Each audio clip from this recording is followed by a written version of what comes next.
esa yo'l xatarli, qo'shiqlari dardli, dardli. The Central Asian Republic of Uzbekistan is the second largest exporter of cotton in the world. 1/3 of the population are forced to work for the government's billion-dollar cotton industry. Water and chemicals used to grow Uzbekistan's white gold are causing an environmental catastrophe. Due to underinvestment and a shortage of agricultural machinery, 90% of the cotton harvest is gathered by hand, often by children. Schools are closed across the country as hundreds of thousands of children from the age of 7 are taken by their teachers to work long days in the cotton fields.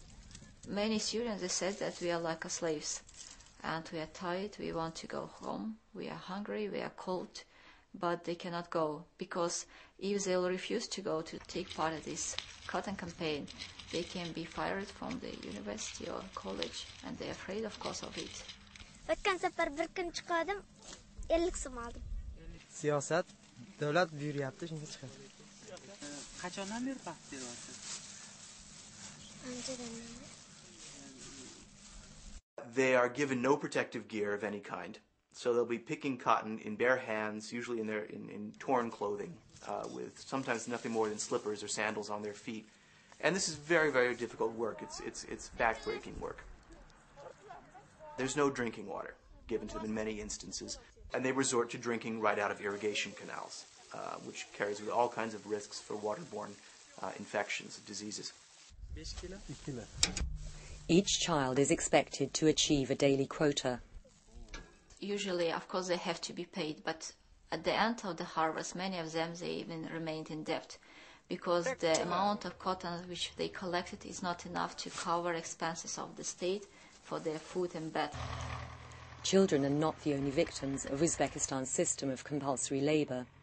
Teachers, doctors and factory workers are forced to leave their jobs and go to work in cotton fields with no additional compensation. Some risk crossing the border to Kazakhstan and Kyrgyzstan, as they can't feed their families with the salaries they get at home.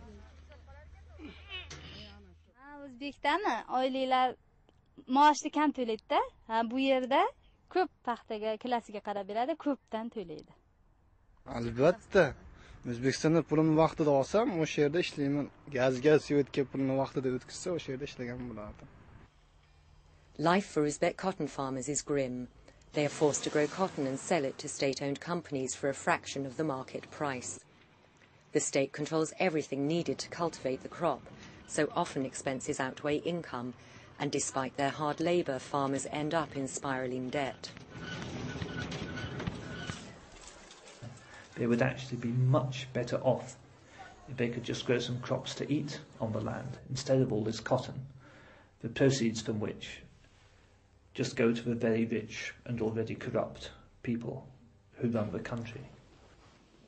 President Islam Karimov and those close to him are able to allocate Uzbekistan's billion-dollar cotton revenues with little public scrutiny.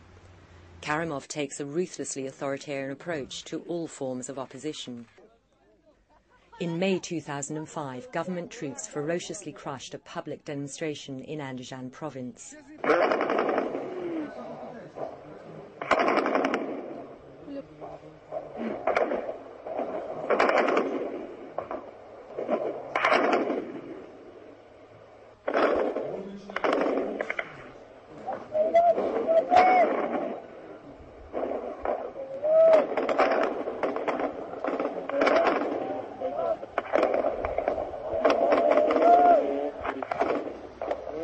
The government refused calls for an international investigation and hundreds fled across the border in fear.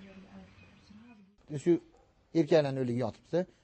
Hammasini qolganlarni yuklab, olib keldi. Biz yuklagandik, men nima qilaman, lekin ko'zimiz bilan ko'rganimiz asha juda ko'p edi ayol. Voy, ayollar, bolalar, jiji go'daylar.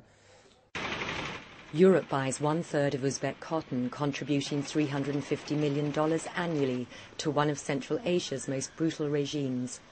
The main area in which Western companies, I think, are complicit in this very nasty picture is through their dealings with the very corrupt politicians and businessmen who are the ones ultimately profiting from cotton in Uzbekistan. Western companies and consumers must refuse to buy cotton produced through human rights abuses and environmental destruction. This whole thing is a disaster in every way, on a scale that would cause total outrage if it happened anywhere else in the world.